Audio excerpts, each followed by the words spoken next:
Hi friends, peanut katli எப்படி பண்ணலான்னு பார்க்கலாம். இதுக்கு வந்து 1 கப் வந்து வறுத்த வேர்க்கடலையே தோல் எடுத்து இந்த மாதிரி க்ளீன் பண்ணி எடுத்து வச்சுருக்கிறேன். இதை வந்து ஒரு மிக்ஸி ஜாரில் போட்டுட்டு பல்ஸ் மோடில் வந்து கொரன்னு பொடிச்சு எடுத்துக்கோங்க. ரொம்ப நேரம் வந்து அரைக்கக்கூடாது, ஏன்னா எண்ணெய் வந்துடும். அந்த அளவுக்கு நீங்கள் இந்த மாதிரி கொரன்னு பொடிச்சு எடுத்து வச்சுக்கோங்க. எடுத்துகிட்டு இதை வந்து ஒரு பிளேட்டில் மாற்றிட்டு கட்டியே இல்லாமல் நல்லா பிரித்து விட்டுக்கோங்க. இதில் வந்து 1 ஸ்பூன் மில்க் பவுடர் ஆட் பண்ணியிருக்கிறேன். ஆட் பண்ணிவிட்டு வாசனைக்கு கொஞ்சமாக ஏலக்காய் தூள், 1/4 ஸ்பூன் ஏலக்காய் தூள் ஆட் பண்ணிக்கோங்க. எல்லாத்தையும் குயிக்காக நல்ல ஒரு மிக்ஸ் கொடுத்துருங்க. ஒரு நான்ஸ்டிக் கடாய் வச்சுக்கிட்டு அதில் 1/2 கப் சீனி மெஷர் பண்ணி போடுறேன். 1/2 கப் சீனிக்கு 1/4 கப் தண்ணி இவ்வளோ ஊற்றி சீனியை வந்து நல்லா கரைச்சி எடுத்துக்கலாம். 1/4 கப் தண்ணி கரெக்டாக இருக்கும். ஆட் பண்ணிவிட்டு இந்த மாதிரி நல்லா வந்து மிக்ஸ் பண்ணுங்கள். மிக்ஸ் பண்ணோன்னா லைட்டாக வந்து கொதி வரும், அங்கங்கேயா பபிள்ஸ் மாதிரி வரும். பபிள்ஸ் மாதிரி வரும்போது கிண்டிகிட்டே இருங்க. லோ ஃப்ளேமில் வச்சுக்கோங்க. லோ ஃப்ளேமில் வச்சுட்டு மிக்ஸ் பண்ணிகிட்டே இருக்கும் போது லைட்டாக தொட்டு பார்த்து இப்படி 2 விரலை வந்து இப்படி வந்து நம்ம பண்ணோன்னா ஒரு கம்பி பதம் வரும். இந்த மாதிரி ஒரு கம்பி பதம் வரணும். குவிக்காக வந்து ரெடி ஆயிடும். ஏன்னா நம்ம வெறும் 1/2 கப் சர்க்கரை தான் போட்டிருக்கோம்.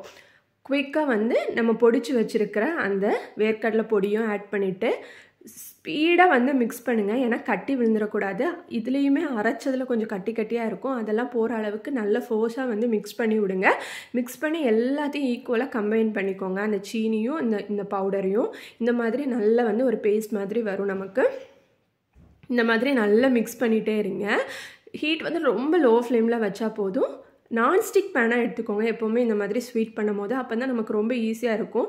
பேனில் வந்து ஒட்டாமல் வரும். இப்போ இதில் வந்து ஒரே ஒரு ஸ்பூன் வந்து கீ ஆட் பண்ணிக்கிறேன்.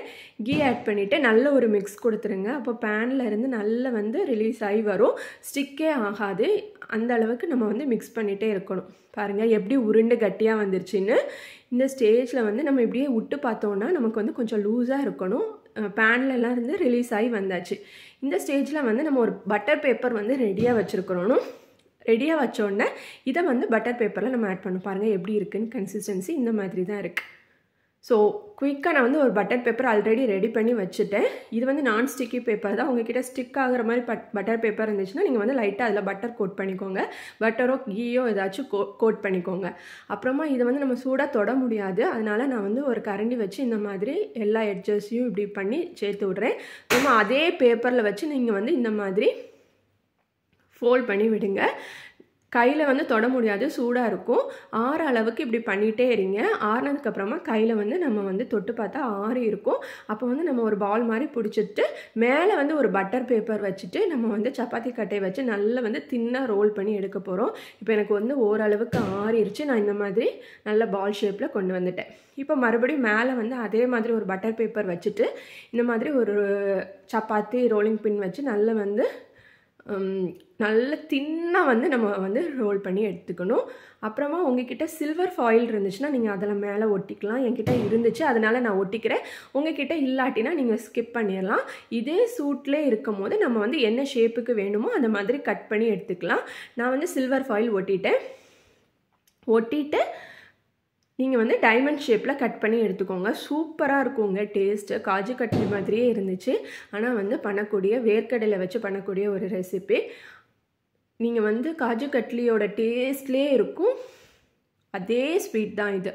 ஸோ பாருங்கள், இந்த மாதிரி நான் வந்து டைமண்ட் ஷேப்பில் கட் பண்ணி எடுத்துக்கிறேன்.